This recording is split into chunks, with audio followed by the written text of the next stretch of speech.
자, 오늘은 84차 기술독립군 웨비나입니다. 오늘은 산업용 전동기의 이해와 수명관리라는 부분으로 일진 엠텍 서비스의 박태용 모타 박사님께서 오늘은 얘기를 해주시겠는데요.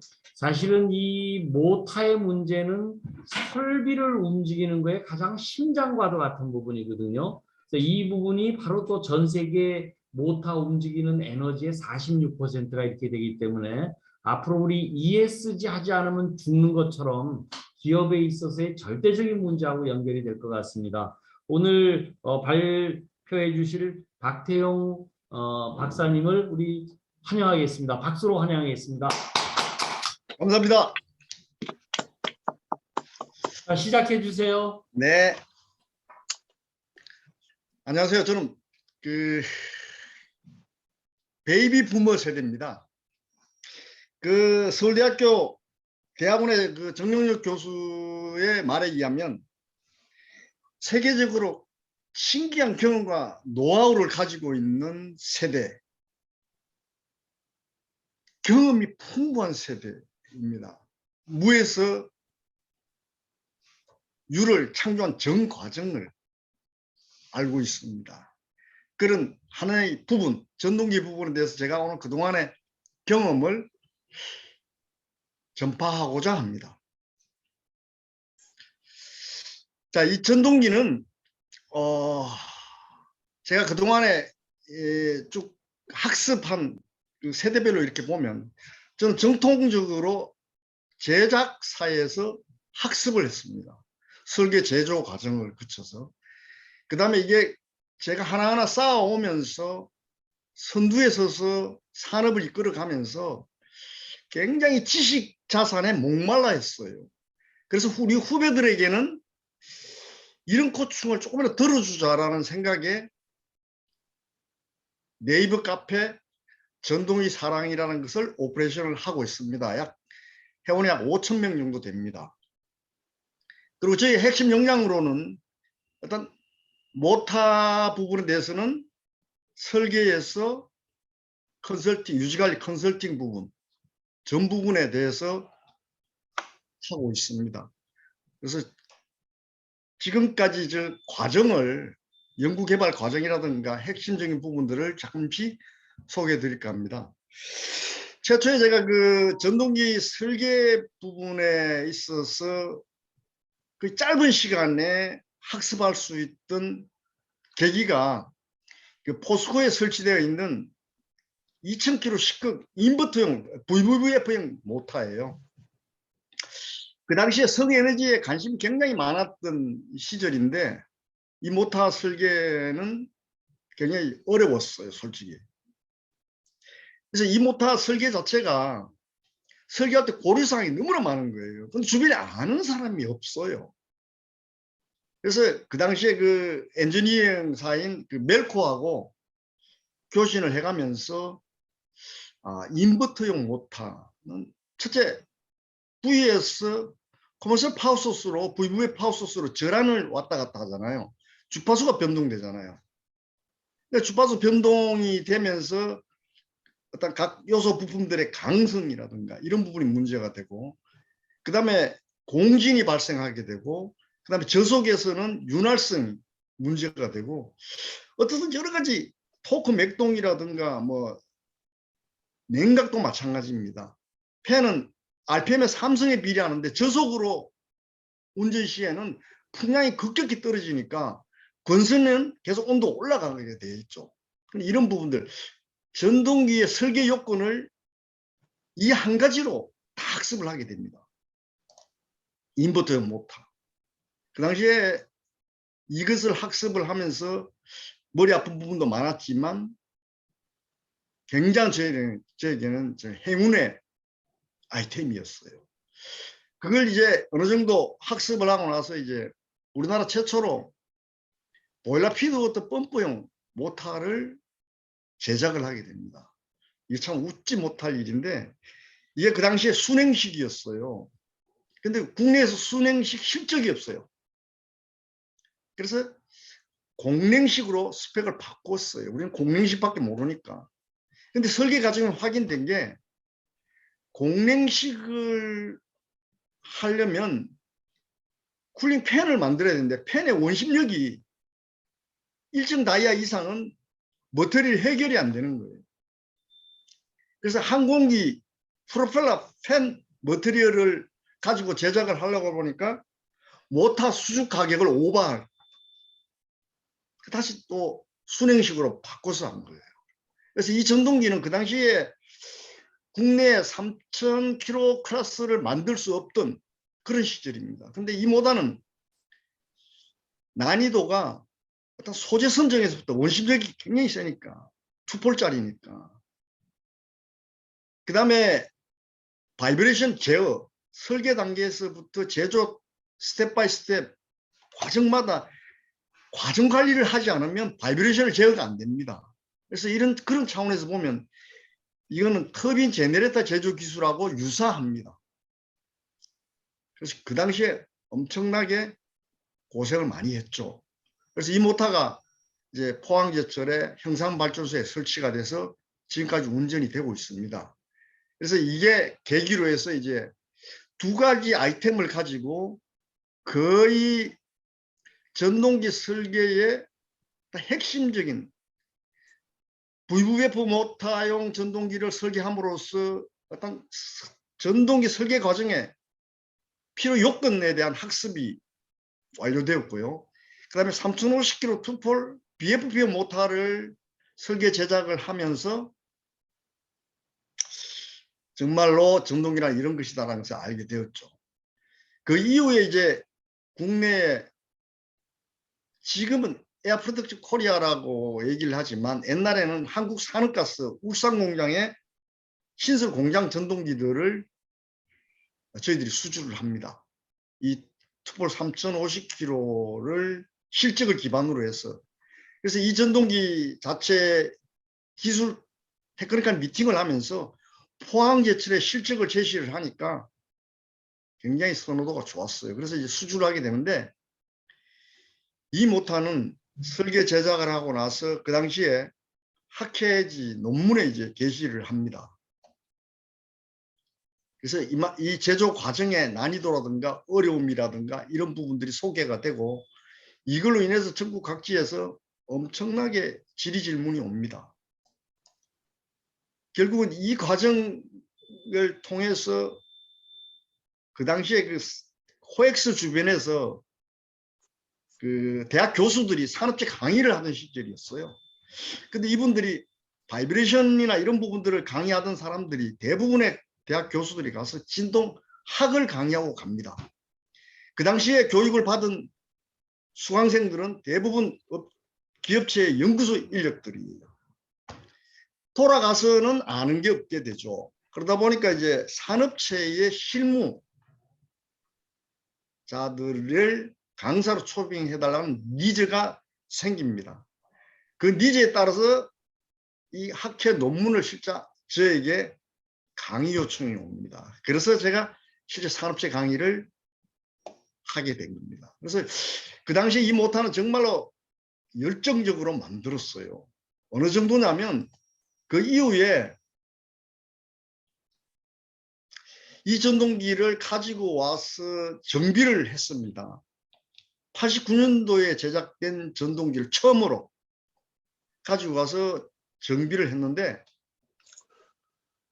상태가 엄청납니다.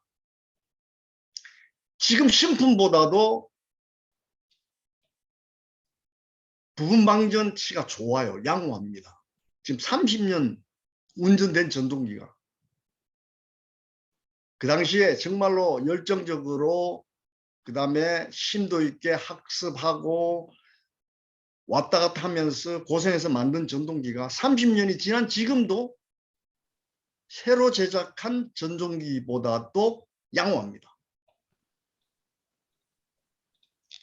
보시면 이 코일 보세요. 이게 89년도에 제작되어져서 2021년도에 오픈해서 정비할 때 정비후 사진입니다. 코일입니다. 그 당시에 정말로 품질 위주로 제작된 전동기입니다.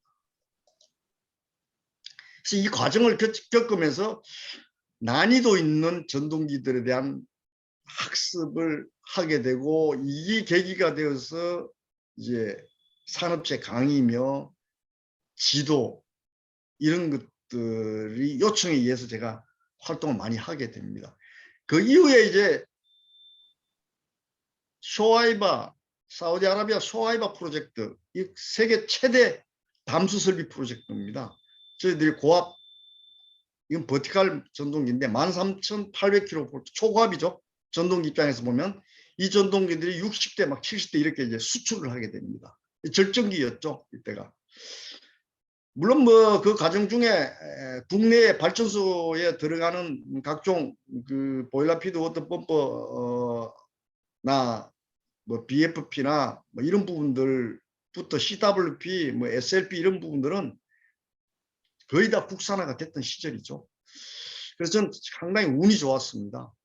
그래서 이런 부분들을 바탕으로 지금은 전동기 유지 관리 관련해서 컨설팅 내지는 진단 이런 업무들을 하고 있습니다. 물론 정비도 합니다. 그래서 오늘 그 전동기에 대한 이해를 돕기 위해서 제가 가지고 있는 모든 것들을 여기에 쏟아 놓을까 합니다.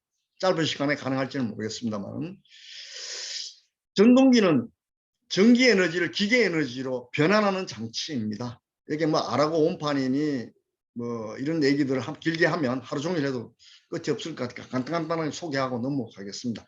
1887년에 니콜라 테슬라에 의해서 현재 가장 유사한 전동기가 발명이 됩니다. 그래서 보시는 것과 마찬가지로 전기 에너지를 기계로 바꾸는 것은 전동기이고 기계 에너지를 전기 에너지로 바꾸는 것은 발전기입니다.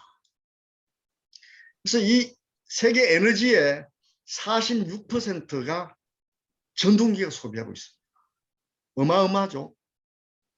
그래서 이 전동기 효율을 3% 높이면 원자력 발전소 108기를 짓지 않아도 된다고 합니다.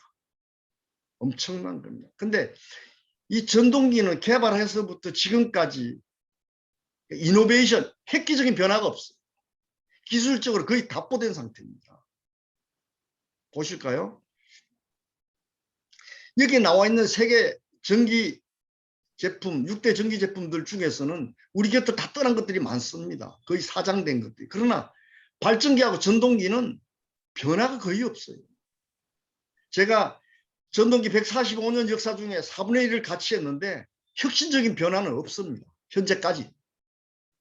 예를 들어서 뭐 스테이터가 없는 전동기, 뭐 로타가 없는 전동기 이런 거는 없어요. 다른 전기 제품들은 엄청난 변화가 있잖아요. 그래서 앞으로도 아마 이 부분이 변화가 있다면 에너지 계통에 엄청난 임팩트로 다가올 겁니다. 만약에 전동기가 혁신적으로 변화한다면. 그래서 오늘은 제가 전동기 종류 중에서도 삼상 유도 전동기의 부분에 대해서 말씀을 드리도록 하겠습니다. 자, 글로벌 시장들을 보면 2019년부터 9년간 약 한 12% 신장이 예상된다고 합니다. 그러나 코로나 팬데믹 때문에 전부 다 예측이 어긋나겠죠. 하지만 전동기 시장은 크게 변화가 없는 한 꾸준히 증가합니다. 꾸준히. 그래서 2027년에는 약 400억 달러 규모가 예상된다. 근데 아시아, 아프리카 권역에서 시장의 확대가 예상됩니다. 근데 그 중에서 세계적으로 전동 시장을 리딩하는 업체가 시멘스하고 스위스에 있는 ABB입니다. 독일하고 스위스. 그다음에 최근에 와서 대만에 있는 테코가 엄청나게 시장을 잠식하고 있습니다. 뭐 제품의 품질은 다소 떨어지지만 시장 점유율이 높아지고 있습니다. 우리나라의 현대나 효성은 6위, 13위 정도로 발표되고 있습니다. 근데 최근에 와서 국제 경쟁이 심화되면서 문제가 생기고 있습니다. 이게 보시는 것보다 이건 IEEE에 보고된 자료인데 이 PD 부분 방전을 그래프화 그린 겁니다. 1985년부터 이제 부분 방전이 거의 안정, 세계 9대 메이커가 트렌드를 관리를 해보니까 안정권에 들었는데 1995년부터 이렇게 분산이 시작되죠. 너무나 인터넷이 개발되고 그다음에 정보가 공유화되고 이러다 보니까 경쟁이 심화되니까 서로 다 줄이는 거예요. 도체 단면적도 줄이고 저런 두께도 줄이고 규소 강판 자재 모든 축소합니다. 그리고 제조 화법도 바꾸고 그다음에 딜리버리를 단축하기 위해서 현지 가까운 곳에서 만들고 이렇게 하다 보니까 약체의 전동기들이 탄생을 한 겁니다. 그래서 옛날하고 지금하고는 제품이 다릅니다. 품질 경쟁 시대에 제작된 제품과 지금 가격 경쟁 시대에 만들어진 제품은 차이가 있습니다. 지금 1995년도 이후에 들어온 전동기들은 소모품화되어 있습니다. 이게 가장 큰 문제로 대두되고 있습니다. 그래서 이런 부분들이 우리 국내에 리스크 매니지먼트가 잘 안 되고 있는 게 사실입니다. 그래서 이게 전동기 단위 와트당, 킬로와트당, 와트당 그 자재 중량들을 보면 엄청나게 심화됐죠. 100kg였는데 1995년도에는 지금 250와트잖아요. 100와트가 동일키로에 250와트를 소비할 수 있도록 아주 컴팩트하게 제작됩니다. 그래서 결국은 이런 경쟁을 심화시키니까 업체들은 메이커들은 생존을 위한 리듀싱을 시작합니다. 그 리듀싱 자체가 결국은 클라이언트들에게 돌아옵니다. 부메랑이 되어서. 그래서 지금 다행스러운 것은 지금은 또 이제 서서히 품질을 요구합니다. 가격은 얼마든지 줄 테니 품질을 맞춰달라는 니즈가 조금씩 바뀌고 있습니다. 국내 업체들을 보면 대부분 대기업에서 효성이나 현대에서 거의 뭐 70% 가까이를 차지하고 있습니다. 시장을 보면 뭐 선박용이, 그다음에 뭐 방산, 발전설비, 석유화학 쪽입니다. 그래서 여기서 보면 선박이나 방산이나 발전설비나 석유화학 쪽은 대부분이 하이테크한 정말 고신뢰성을 요구하는 제품들입니다.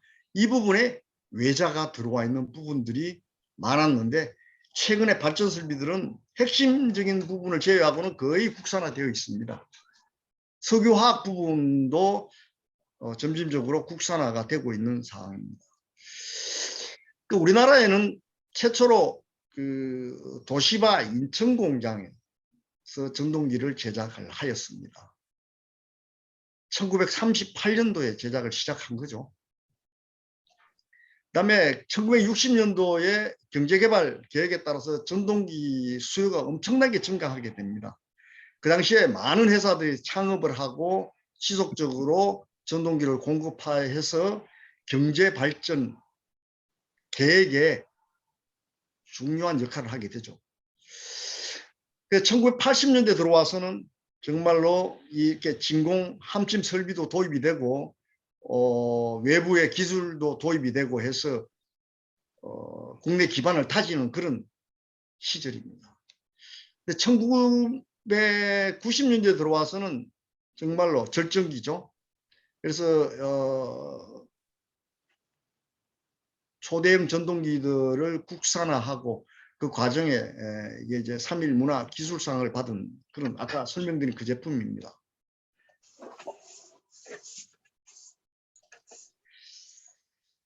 자, 국내 상황들은 이렇게 이제 설명을 드렸고, 이제 전동기 수명 관리 부분에 대해서 제가 설명을 드리도록 하겠습니다. 전동기는 언젠가는 고장이 발생을 합니다. 언젠가는 고장이 발생합니다. 그런데 운전 개시 후 10년 되면 이렇게 고장률이 증가합니다.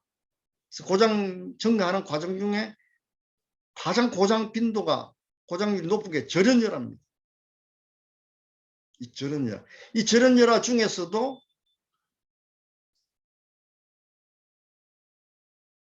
운전 중에 사고 나는 정상 운전 중에 사고를 나게 되죠. 그러니까 관리자들을 당황하게 되는 겁니다. 당황스럽게 만드는 거죠. 그래서 사전에 예방 정비를 하지 않으면 돌발 고장이 발생하니까, 그리고 언제 10년 경과하면 이렇게 고장률이 증가합니다. 그러니까 10년 되기 전에 사전에 예방 정비를 해야 되겠죠. 그래서 권선사고가 발생하는 원인이 아까 말씀드린 이 가장 빈도가 높은, 점유율이 높은 이 권선사고 발생하는 요인이 절연열화. 이 절연열화는 암이에요. 내부에서 생성돼서 올라오는 암이에요. 그러니까 외부적으로 조처가 안 됩니다. 그러나 이 32%는 코일앤드의 기계적 고정력이 약화돼서 발생하는 사고가 31%입니다. 이거는 외부적인 정비에 의해서 완화시킬 수 있습니다. 이걸 완화시킬 수 있는 작업이 절연보강입니다. 그래서 절연보강은 전동기에 정기적인 내력을 키워주는 게 아니라 코일앤드의 기계적 강성을 강화시켜서 내력을 강화시키는 거예요. 일반적으로 잘못 알고 있는 거죠. 잘못 알고 있는 거죠. 절연보강은 이와 같이 건전하던 전동기들이 기동 정지를 하면서 이 코일앤드가 움직이게 됩니다. 기동 발력에 의해서. 그럼 여기 토소널 스트레스를 받게 되고 이게 마모가 마찰이 일어나게 되겠죠. 마찰이 일어나게 되면 이렇게 기동 중에 주저리를 파괴돼서 고장이 발생하게 됩니다. 이런 현상들을 방지하기 위해서 세척을 하고 건조를 해서 바니시 처리를 해서 기계적 강성을 확보를 하면 운전 중에 전기적인 힘에 의해서 움직임이 약화되겠죠. 그래서 수명을 연장시키기 위한 방법이 절연보강입니다. 기계적 강성을 확보하기 위한 방법이 절연보강입니다. 그런데 대부분 사람들이 이것을 잘못 알고 있습니다. 그래서 고정적 건선의 절연 파괴 위치를 보면 60%가 직선부 끝나는 부분입니다. 여기가. 왜 여기가 발생을 하냐면 이 운전 중에 코일이 좌우로 이렇게 움직이게 됩니다. 전기적인 마그네틱 포스에 의해서. 그러니까 여기가 응력이 발생하니까 이 부분에서 절연이 파괴되는 부분이 가장 높다는 거죠. 이렇게 자속 이렇게 움직이게 되니까. 그래서 절연 파괴 부위 60%에 이 부분에 집중을 해서 제작을 할 때 보강도 하고 유지 관리할 때도 점검도 충실히 한다면 고장을 방지할 수 있습니다. 그래서 제가 경험한 부분들을 보면 이와 같이 베어링 부분에 어떤 스러지가 발생을 해서 고장을 유발시키거나 내부에 오존, 부분 방전에 의해서 오존 가스에 의해서 이 쿨러의 핀이 부식이 돼서 발생하는 사고, 원심력의 닥트가 일어나는 부분, 그 다음에 이렇게 외관에서 부식이 발생하는 부분 한번 볼까요? 이 비주얼 체크로 모터 외관에 부착되어 있는 단자 박스에 PD 터미널에 있는 단자 박스에 단자가 이렇게 부식이 되어 있습니다. 이 내부에 모터 내부에 엄청난 부분 방전이 발생하고 있는데 이 하나 사실을 가지고 보고 모타를 분해를 하셔. 이건 정치 세워야 됩니다. 그래서 열어보니까 이런 지경에 되어 있습니다.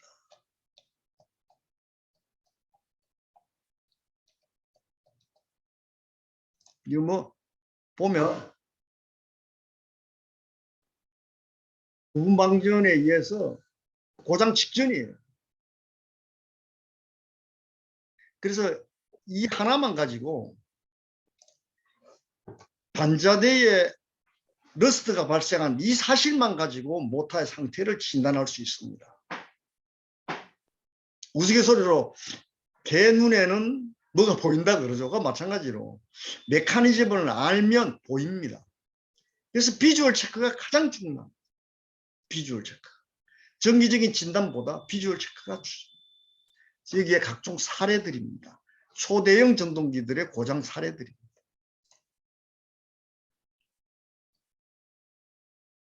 오늘 터미널 박스 내부에 이런 현상을 보고 이 모타를 분해를 권고를 합니다.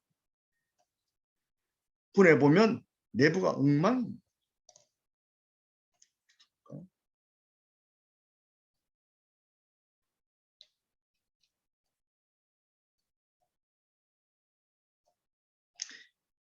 정비해서 조립한 상태입니다. 제가 컨설팅을 하는 과정 중에 이 회사를 정비 과정에 가봤는데 러스트 볼트 이런 교체해 주자면 여기 발생한 러스트가 또 이게 떨어져서 기내를 순환하면서 이런 곳을 부식시킨다든가 더스트 커팅을 유발합니다. 다양한 사례들이 여기에 많이 있습니다. 그래서 모타는 언제가 반드시 고장이 발생한다. 그렇기 때문에 전문가에 의한 트렌드 관리를 해서 돌발 고장을 방지하여야 한다. 그래서 방역 활동은 예방정비입니다. 치료는 사후정비입니다. 예를 들어서 지금 모타 7,000km, 뭐 15,000km, 20,000km 이런 것들이 한 대가 브렉다운 돼서 문제가 발생하면 그 후단에 발생하는 생산 차질이나 파급 효과는 엄청납니다. 그래서 계획적으로 중간 재고라든가 아니면 스페어 모타를 확보하고 준비를 해야 됩니다. 돌발적으로 고장합니다. 운전 중에 고장이 발생하니까요. 그러면 후단에 오는 임팩트는 가히 상상을 초월할 정도입니다. 그래서 반드시 사전에 예방정비를 하고 그 다음에 사전에 스페어 모터를 확보를 해서 돌발 고장에 대응할 필요가 있습니다. 자, 이와 마찬가지로 수명을 이렇게 보면 전동기 수명은 이런 커브를 그리게 됩니다. 그리는데 일반적으로 초기 고장 단계에는 운전 후에 1년 내지 3년 이내에 발생을 합니다. 그래서 1년 내지 3년 이내에 초기 단계에 모타 분해 점검에서 이 모타가 현장에서 운전되어지면서 미래에 나타날 현상들을 감지할 수 있습니다. 이때. 그래서 미흡한 부분을 보완을 해서 이제 관리 기준도 이 모타 상태에 따라서 관리 기준을 4년 단위에서 5년 단위 설정을 합니다. 그래서 정기적으로 정비를 하고 일정 기간이 되면 스페어 파트를 확보를 해놓고 정비를 해서 다시 업그레이드를 시켜줘야 됩니다. 이런 패턴은 전동기 특성이 다르기 때문에 전동기마다 다릅니다. 여기에 어려움이 있는 겁니다. 균일하지 않습니다. 그래서 전동기는 이와 같이 온도, 정기적인, 그다음에 주위 환경, 그다음에 기계적인 인자들에 의해서 에이징, 열화가 발생하고 늙어갑니다. 뭐 사람도 유사한 것 같아요. 이와 마찬가지. 그래서 늙어가는 인자들, 저 모타의 해당 인자가 어떤 인자가 이 모타의 가장 큰 포션을 가지고 작동하는가를 판단을 해서 그 부분을 보완을 해야 수명이 관리가 되겠죠. 자, 이런 프로세스에 의해서 보수 점검을 합니다. 그래서 여기에 있는 거 마찬가지로 진단 항목 중에 비주얼 체크가 굉장히 많습니다. 그 비주얼은 보는 사람 시각에 따라 다릅니다. 그렇기 때문에 전문가의 시각이 중요하겠죠. 아까와 같이 단자대에 러스트 발생한 걸 보고 모터 내부의 상황을 예견할 수 있는 그런 유관 점검 능력이 필요하겠죠. 이 유관 점검이 문제가 많이 됩니다. 나중에 가서 상세히 설명을 드리도록 그렇게 하겠습니다. 유관 점검 결과는 점검자에 따라 산포가 매우 다릅니다.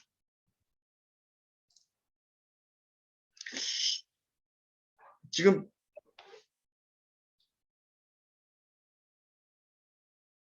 환자를 진단하는 의사는 의학적 지식과 임상 경험입니다.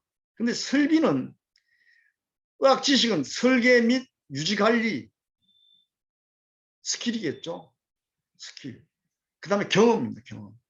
이것이 합쳐져서 진단력으로 응답되는 거죠. 이거는 저희 회사 소개 유사한데 그냥 넘어가도록 하겠습니다. 근데 단 한 가지 말씀드리고 싶은 것은 다 다른 인생 다 맞춘 보험. 이게 보험에서 어느 보험에서 카피 광고입니다. 전동기도 마찬가지. 획일적인 작업 시방서로는 작업이 이루어지지 않습니다. 모터가 각양각색입니다. 그래서 다 다른 전동기 맞춤형 정비가 필요합니다. 차별화된 정비. 여기에 이제 운전 상태 점검하고 정지 상태 점검, 그다음에 베어링 인스펙션, 그다음에 오버홀요 4단계가 있습니다. 그래서 1단계는 운전 상태 점검. 사례들이 있죠, 이게.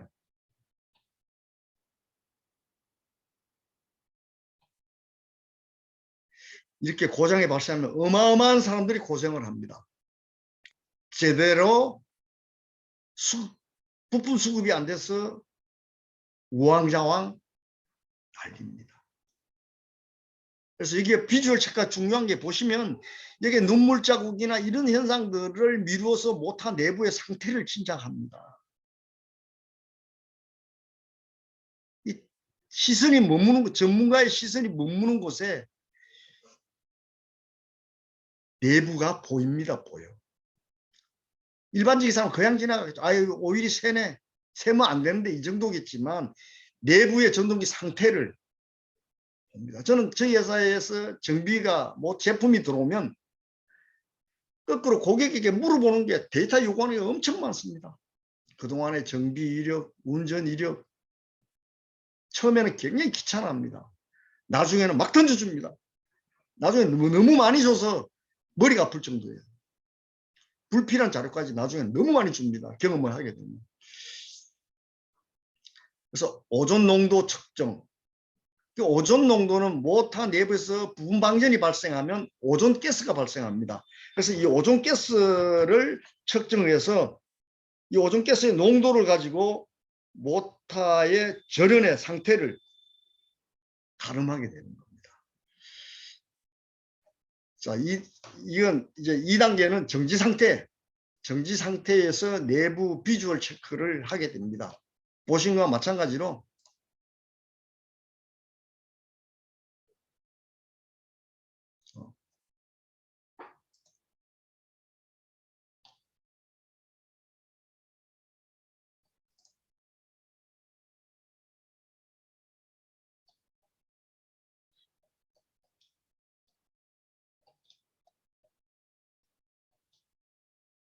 모터 내부를 정지 상태에 점검을 하면 모터 내부에 이런 것들이 막 있죠. 이렇게 지금 이 부분이 서로 다른 상에 이렇게 하얀 화이트 파우더 같이 묻어 있죠. 이 부분이 이제 나중에는 문제가 생기게 되는 겁니다. 이렇게 떨어져서. 그래서 정지 상태 점검을 통해서 다양한 사례들이 많습니다. 보시는 것과 마찬가지로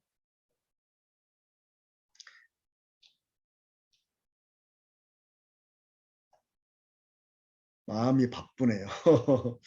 그래서 지금 이제 베어링 인스펙션입니다. 베어링은 모터에 있어서 베어링이 고장이 나면 모터의 수명을 다하게 됩니다. 근데 이 베어링은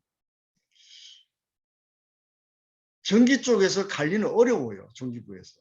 솔직히 모터 부분에서 관리를 하는 데는 기계 쪽에서 관리를 해주는 게 좋습니다. 그래서 이 베어링 부분의 고장 사례가 굉장히 많습니다. 부적합 사례도 굉장히 많아요. 보시는 것 마찬가지로 이런 것들은 완전 모터 하나 끝나게 되는 거죠. 이거는 안동 댐에 있는 5만 킬로 발전기입니다. 발전기 모터 베어링이 참 발전기 베어링이 양수 발전기 베어링이 문제가 됩니다. 각종 사례들이 베어링이 문제가 되면 모터 하나가 아예 없어지게 될 수도 있어요. 못 쓰게 망가집니다. 그 다음에 단계가 이제 반출 정비입니다. 이제 필드에서는 안 되고 가지고 들어와서 이제 작업을 하는 부분들이죠.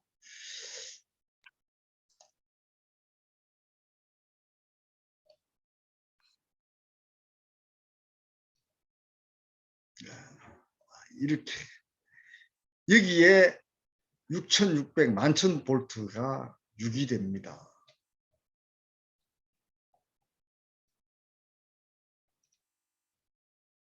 이렇게 되죠. 정비해서.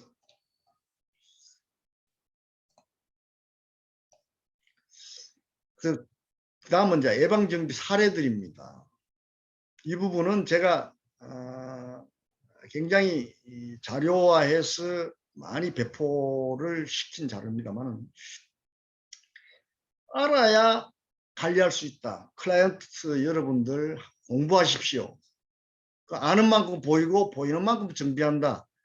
메인터넌스 하시는 분들도 공부하세요. 이런 의미입니다. 여기 보면 진공함침 설비에 대해서 과거에 최초에 1986년도에 2000전기에서 진공함침 설비를 확보를 했습니다. 도입을 했어요. 이거 도입을 하고 나서 고정자의 결함이 거의 없어지다시피 했어요. 그러다 보니까 발전소다 뭐 제철소다 이런 데서 수리품에 대해서도 진공함침을 하라고 합니다. 근데 수리품은 진공함침을 할 수가 없어요. 왜냐하면 수리품에 발생되어 있는 페인트, 도장되어 있는 페인트나 더스트나 이런 것들이 이 진공함 탱크에 담그면 전부 다 흘러내립니다. 그러면 도체성 더스트들이 전부 다 바니시 내에 녹아서 내리죠. 그럼 바니시가 오염돼요. 그걸 갖다 함침을 하면 어떻게 되겠어요? 권선 표면에 도체가 부착이 되면 부분방전 전의 특성도 나빠지겠죠. 때문에 할 수 없는 겁니다. 그런데 발주하는 분들은 진공합침을 하라 그러고 수행자들은 진공합침을 했다고 그러고 흘러간 세월이 20년입니다. 정비업체 가면 큰 탱크가 있었어요. 그거 없으면 정비업체도 아니었어요. 하라고 하고 했다고 하고 거짓말하면서 20년이 흘렀습니다. 지금은 아니에요. 이제 다 알아요. 많은 사람들이. 제가 엄청나게 홍보를 했습니다. 그리고 잘못되고 있는 부분들이 많아요. 이 빨간색을 도장을 하도록 하면 안 됩니다. 제대로 세척하지 않고 빨간색을 도장을 합니다. 붉은색 바니시 도장을 합니다. 이거 도장해서 정비되어 있다가 스페어로 보관되어 있는 전동기를 사용 전 점검을 하기 위해서 우리 공장에 들어와서 보니까 이런 상태였어요. 모터 내부가 건선해요. 흡투성이고 이게 에어로 부니까 전부 다 이런 상태예요. 그래서 빨간 도장을 저희들은 하지 않습니다. 자연색 그대로의 컬러를 도장을 합니다. 바니시 처리를 합니다. 그 다음에 또 하나 사례는 이 사례는 정말로 문제가 되는 건데 알겠네요. 이게 울산에 있는 석유화학 공장에 있는 15,700km 모터가 저런 진단을 하고 나서 불과 얼마 되지 않았어 이런 사고가 발생을 합니다. 이게 우리나라 저런진단에 문제가 있는 것이 저런진단 최초로 도입한 게 한전전력연구원이에요. 거기서 저런진단 기기를 도입을 해서 진단하고 경험한 사례를 계속 발표를 하고 해서 민간기업에서 그걸 가지고 갑니다. 근데 한전은 정기적으로 오버홀을 합니다. 근데 민간기업에서 가지고 가면서 진단 계측기만 가지고 갑니다. 오버홀은 놔두고. 그래서 한동안 저런 진단을 하지 않으면 대형 전동기를 관리하지 않는 그냥 되었어요. 근데 계속 외부에서 계측만 하고 비주얼 체크를 하지 않고 오버홀 하지 않고 운전하다가 이런 일이 벌어진 겁니다. 동시에 15,700km 두 대가 동시에 이런 사고가 발생하게 되는 겁니다. 그래서 어떤 계기나 어떤 계기에 기술을 도입하게 되면 충분한 검토가 필요합니다. 한전은 자체적으로 정기적으로 오버홀을 합니다. 분해 점검을 합니다. 그러면서 저런 진단을 했는데 이 저런 진단을 좋다. 이거 진단기 가지고 가면 오버홀 주기를 늘릴 수 있다. 해보지 않는 추측이죠. 근데 결정권자 입장에서는 비용도 줄일 수 있다고 하니까 사인해서 도입하게 되는 거죠. 그러다 보니까 15,700km가 어마어마한 전동기잖아요. 이 전동기가 이런 사고가 나서 운전이 안 되면 그 후단에는 무슨 문제가 발생하겠습니까? 한 대도 아니고 동시에 두 대가. 이런 폐단점이죠. 그래서 반드시 비주얼 체크가 중요하다. 그런 말씀을 드리고 싶습니다. 이게 각종 사례들이 어마어마한 사례들이 여기에 있습니다. 그 다음에 이제 유지 보수 정기적인 정비 부분에 대한 여기 전부 다 제가 경험한 사례들을 자료화해 놓은 겁니다. 와서 보면 이렇게 하다가 이렇게 사고가 나는 겁니다. 그래서 이 자료들을 가지고 제가 산업체에 교육도 하고 또 업체에 제공도 합니다. 이 다양한 사례들이 이게 많습니다. 그래서 여기 보면 그 다음에 이제 베어링 부분. 베어링이 없다면 회전기는 정지됩니다. 베어링은 베어 플러스 ing입니다. 미련한 곰입니다. 우리가 돌봐주지 않으면 자기 생을 다할 때까지 돌아갑니다. 그래서 정기적인 경험이 참 관리가 필요한, 정비가 필요한. 그래서 베어링의 중요성에 대해서도 제가 요약해서 이렇게 자료화해서 제가 배포를 하고 고객에게 제공을 합니다. 이게 시스템적인 부분들을 하나하나 설명을 드리려면 많은 시간이 필요하기 때문에 그냥 지나가도록 하겠습니다. 각종 사례입니다. 베어링 고장 사례. 베어링 고장 사례. 다음은 이제 건선입니다.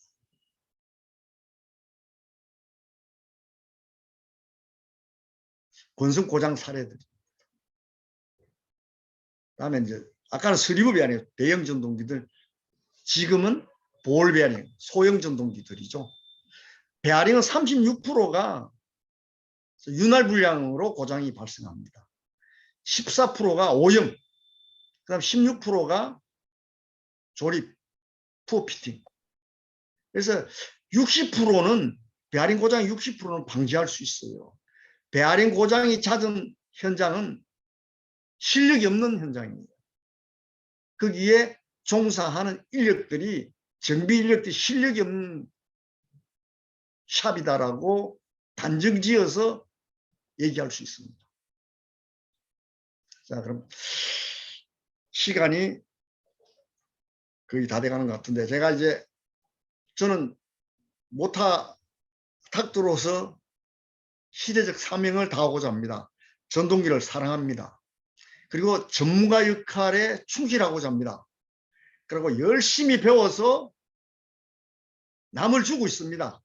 우리 정구철 회장님 하시는 말씀이지만 배워서 남을 주고 있습니다. 그리고 저는 진단하고 처방하면서 전동기 수명 연장과 안정적이고 효율적인 운전을 위해서 전동기 전문가로서 책임을 다할 겁니다. 축적된 지식 자산을 온라인, 오프라인을 통해서 나누고 있습니다. 그다음에 저는 자리에 앉아 있지 않습니다.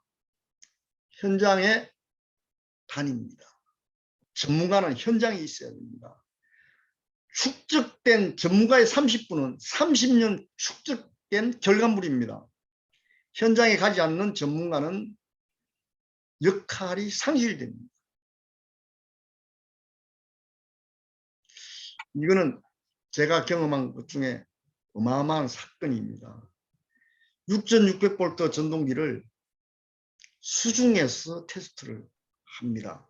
이게 이제 미국 APCI에서 저한테 옛날에 조금 전에 말씀드린 울산 공장에 한국 산업가스 전동기가 고장이 발생했어요. 그 전동기를 수리를 제가 가지고 왔는데 이 미국 엔지니어가 왜 또 미스터 박이냐? 그러면 조건이 하나 있다. 수중에서 내압시험을 보는 조건으로 발주를 줘라. 그래서 저도 못 모르고 오케이 했어요. 에이 되겠지. 하면 되겠지. 했는데 이게 어마어마한 일이었어요. 했는데 수중에 넣고 내압을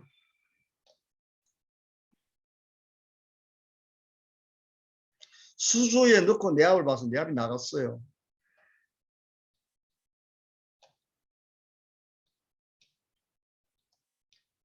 어마어마한 일입니다. 그 다음에 다시 재작업을 해서 성공을 합니다. 이것 때문에 국내의 메이커들이 고생을 많이 했습니다. 이 업체에서 신품을 수중에 테스트하는 조건으로 최초의 제작 발주를 줍니다. 근데 얘들이 샘플 코일 하나하나는 수중에 넣어서 테스트하는 경우는 있는데 제품을 넣어서 테스트하는 경우는 없다. 제품을 넣어서 테스트하는 경우는 없다. 그 무슨 소리냐? 우리나라에서 했다. 어디냐? 여기서 했다. 그러니까 존심이 상하니까 오케이 우리도 하겠다. 그래서 그 회사에서 엄청난 고생해서 결국은 성공을 합니다. 그러니까 이게 없었다면 우리나라 대기업의 업체에서도 이걸 수용하지 않았겠죠. 국내에 실적이 있다. 그러니까 무슨 소리냐? 국내에 이런 실적이 어디 있느냐? 그렇게 해서 시행한 그런 결과물이다. 이게 엄청난 일입니다. 그래서 전동기는 사람과 같이 생애 전환기가 있습니다. 사람과 같이 정기적으로 건강검진을 받아야 됩니다. 누구에게?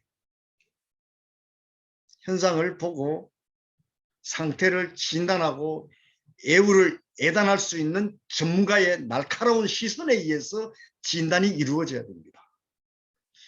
오늘 제가 말씀드리고 싶은 것은 바로 포커스는 이겁니다. 정기적인 관리가 필요하다. 체계적인 관리가 필요하다. 누구에 의해서? 전문가에 의해서. 이상 제 말씀 여기서 맺도록 하겠습니다. 저는 앞으로도 열심히 이 분야에서 지식 나눔을 실천해 가겠습니다. 감사합니다. 네, 감사합니다. 모타 의과대학의 우리 박태용 학장님께서 오늘 아주 좋은 발표해 주셨어요. 자, 우선은 Q&A 올라온 것부터 일단 좀 얘기를 해 주시죠. 우리 김영인 저기 채팅방 보고 계신가요? 박태용 대표님, 네, 채팅방 좀 보세요. 네, 아주 좋은 강의 잘 듣고 있습니다. 4차 산업혁명 기술혁신과 함께 전동기 제조 표준이나 정비 절차 표준 같은 것이 있는지요? 수십 년 전동기 제조 정비 유지 데이터를 학습시켜서 AI 진단 가능성은 있는지요? 앞으로 발생될 되는 정비 데이터를 어떻게 관리하실 것인지요? 이렇게 질문 나왔네요. 데이터들은 유지 관리되고 있습니다. 근데 아까 설명드린 것과 마찬가지로 이런 부분들이 뭐 선진국에서 안 했기 때문에 우리가 못한다는 개념은 아니고요. 아까 진단 항목들에 보면 비주얼 체크가 굉장히 많습니다. 그 비주얼 체크를 샘플링 하면 모델화해서 어떻게 할 것인가 방법이 가장 중요할 겁니다. 계측한 데이터들은 쉬워요. 계측 데이터들은 쉬우나 비주얼로 체크한 부분을 어떻게 데이터화해서 진단의 아이템으로 혹은 상태로 가지고 갈 것인가가 관건이 될 겁니다. 뭐 비주얼 데이터를 요즘에 전부 하는 것이 AI 쪽이니까 AI 쪽하고 같이 연결하는 부분을 제가 좀 연결을 좀 하도록 하겠습니다. 그 부분은 우리 네. 건강진단 병원 가서도 제일 중요한 게 엑스레이 바로 찍고 MRI 안 하거든요. 네네. 유관 진단서부터 사실은 오감 진단을 입 벌려보고 이렇게 해가지고 보는 게 의사들이 제일 먼저 하는 거기 때문에 그런 측면 입장에서 비주얼 체크를 AI 진단과 연결하는 부분을 제가 한번 연결하도록 하겠습니다. 자, 다음번에 TPM에 관한 얘기를 들었습니다. 감사합니다. 얘기 들었고 양영진 대표님이 전동기에 대한 지식을 잘 들었습니다. 축적된 지식과 경험을 모델링하여 활용하면 박태용 박사님의 시대적 소명을 효율적으로 실현할 수 있을 거라고 생각이 됩니다. 전동기의 원리, 전문가 경험과 지식을 모델링하고 전동기의 상태 기반으로 수명을 예측하여 정비 관리하면 전동기 혁신이 일어날 수 있을 거라고 생각합니다. 그다음에 주민보 대표님이 전동기 유지를 관리하는 지식의 전파를 하신다. 주로 어떻게 하시는지요? 이 질문 나왔네요. 마지막. 지식 전파를 어떻게 하시는가? 네이버 카페를 지금 5,000명을 운영을 하고 계세요, 지금요. 예, 네이버 카페 5,000명을 유지하고 있고요. 거기에 Q&A로 제가 지속적으로 자료를 경험을 업데이트하고 있고요. 전동기 부분에 5,000명 회원은 대단한 회원입니다. 솔직히 전기 박사하고 저하고 같이 거의 유사한 시기에 카페를 오퍼레이션을 했어요. 근데 저는 전동기 단품이다 보니까 약 회원이 한 5,000명 정도 되는데 여기에 엄청난 인력입니다. 사실 5,000명은. 근데 지금 제가 고장, 사례, 사고 이런 걸 전부 다 카페에 다 올리고 있고요. 일부 특정 업체에서는 못 올리게 합니다. 그걸 못 올리게 해서 안 올리는 부분들도 있어요. 근데 정비할 때 저는 그 부분도 얘기를 합니다. 계약할 때 정비 사례나 이런 부분들을 회사 명 밝히지 않고 오픈할 수 있도록 해달라. 그런 부분을 얘기를 합니다. 부분적인 부분들은 못 올리게 하는 업체도 있어요. 그러나 제가 국내에서 전동기 사고 사례를 아마 조직 내에 있는 사람보다 먼저 접할 수도 있습니다. 대형 모터가 사고가 나면 뭐 핸드폰이나 이런 쪽으로 연락이 오니까요. 사례들도 굉장히 많습니다. 이게 뭐 하나 사례들 갖고 깊게 설명을 드리면 엄청난 시간이 쏘기 때문에 금방 그냥 콩나물 시루에 물 주듯이 그냥 패스하고 지나왔지만 엄청난 자료들이 그 안에 있습니다. 정말로 보석입니다. 전동기 사랑 카페 안에 정말로 전동기에 대해서 궁금한 부분들이 와서 보시면 정말로 진주들이 그 안에 엄청나게 있습니다. 자, 우리 김관도 교수님이 트리즈와 같은 창의적 문제 해결 법론을 적용한 사례가 있는지 이렇게 질문이 나왔어요. 그런 사례는 아직까지 없습니다. 제가 접하지는 못했어요.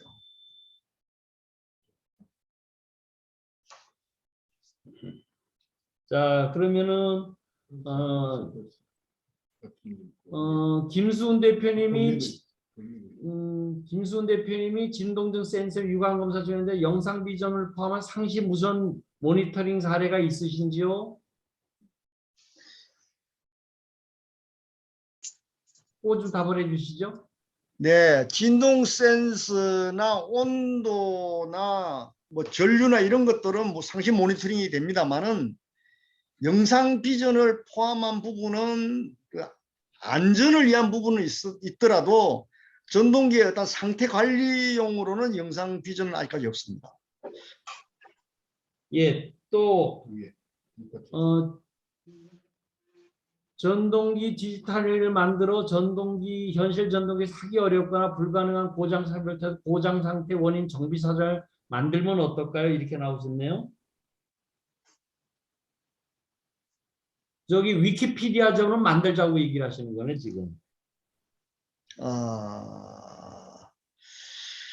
글쎄요. 이 부분 제가 아직까지 깊이 있게 생각을 안 해봐가지고 답변 드리기가 좀 어려운 것 같습니다. 예. 이 부분은 개인 혼자서 하기는 힘드신 것 같고요. 네네. 결국은 이걸 에너지 문제로 끌고 나와서 네. 사실 앞으로 좀 체계적으로 하면 좋을 것 같습니다. 자, 이제 시간이 거의 다 돼서요. 자세한 얘기는 좀 오늘 질문하시거나 이렇게 한 분들은 제가 우선 카톡방에 초청을 해드렸으니까 네네. 우선 저한테 다시 한번 얘기를 해주시고 오늘은 여기서 끝내도록 하겠습니다. 오늘 중요한 얘기가 결국은 설비나 사람이나 똑같아요. 설비의 무병장수나 모타의 무병장수나 인간의 육체의 무병장수나 인간 정신의 무병장수나 사실은 똑같습니다. 그래서 그런 관점 입장에서 우리들이 접근을 하면 좋을 것 같습니다. 오늘은 여기서 끝내도록 하겠습니다. 우리 참석해 주신 모든 분들께 감사드립니다. 자, 감사합니다. 감사합니다.